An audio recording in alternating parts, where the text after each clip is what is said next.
Today I'm reviewing the Bushnell Prime 4-12x40 scope. Target Tamers tested it a few years ago. This is a supplementary video to that hands-on review. Is it as good as we first determined? Well, let's start off by starting with the good.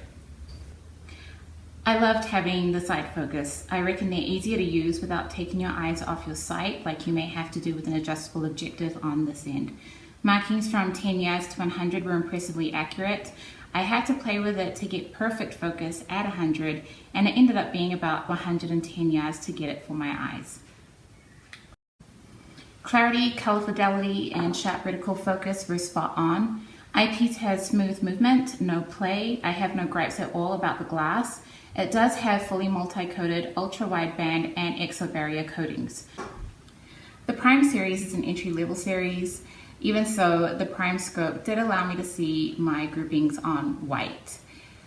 It was a little bit tough to be able to see them. I had a spotting scope to confirm, but I could see it at 12 times magnification. I tested tunneling as our field tester did, and I had to say that I was skeptical because it's a $200-ish scope. Happy to be wrong. The Bushnell proved to have no field of view issues throughout the entire power range. There is no zero stop, but you can reset the zero. It's good to know that it's easy to do. Bushnell has the instructions right on the box, and of course I'm showing you here.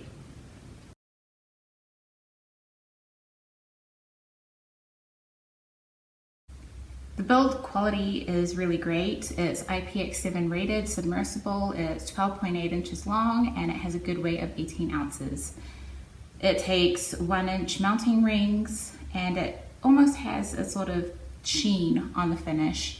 Even so, it seems to hold well against scratches and reflections. Getting sighted in was a pain in the butt for me. First, I couldn't see where I was hitting at all. How do you know how much to adjust when you're not even hitting a 3-foot tall sheet of paper? I finally figured out that I was hitting way too low. I had to come up with 3 full revolutions just to get on black. Clicks are in quarter MOA and with 15 MOA per revolution. Once I was there, it was all pretty straightforward. I couldn't get sniper groupings with the Prime, but it's tight enough for various hunting applications. Those with better shooting skills than I have, which is almost everyone, will do better beyond 100 yards, but I wouldn't call this a long-range champion, or at least I personally can't turn it into one. To be fair, it does have excellent horizontal and vertical tracking. The inability to get a 1 MOA grouping at 100 yards is my own. I use a front sandbag, and that's about it. Our field tester likes the exposed elevation turret and the capped windage turret. I'm all for capped windage on hunting scopes. My beef is with the elevation turret. Now, the top turret plate kept coming loose during travel and use at the range. It was tedious to have to keep tightening it back on. I had to pay special attention that I didn't accidentally make adjustments while I was tightening that on, just like I did just then. Okay. Like our field tester, I also ran close to running out of adjustment when I was sighting in the Bushnell Prime at 100 yards. I did have enough, but it doesn't give me a lot of room for dialing in for longer shots if I wanted to.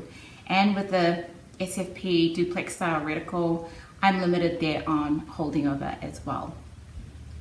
My other beef with it is the Magnification Ring. When our field tester said that it's really stiff, he wasn't kidding. You really have to put your finger against the fin that's on here to convince it to move. The twist on it is that you can be confident that it's not going to move accidentally on its own during recoil or even abuse. Now, I don't normally recommend, nor do I usually see, throw levers on a hunting scope, but this has some tactical flair about it, so I would recommend that for magnification rings this stiff to add that ability like a screw-in lever, not for speed but for ease of use. I'm pretty sure that on this issue I'm not the only one who thinks that way. Overall, if you're looking for a budget scope that has better than average budget quality, the Prime gets it right. Once you get your zero, set it and forget it. It tracks excellently, and that's also been proven by other testers online, and as a result, it can be an extremely accurate scope. If you have a pet power range or you don't dial or hold over excessively, the Prime might be right for your needs. SP reticles may get a bad rap, but they have a place and they're extremely clean and simple to use. Even though it has some ugly things about it, it still has value considering its low price point. It's a solid scope that you'll need to practice with and get to know to really bring out its full potential. When you know what you're getting, it leaves little room for disappointment. The Prime scope has its quirks, but it doesn't disappoint when it comes to performance. To answer our own question, the Prime holds up to our original determination, which you can read about in our full write-up review by clicking on the link in the description below.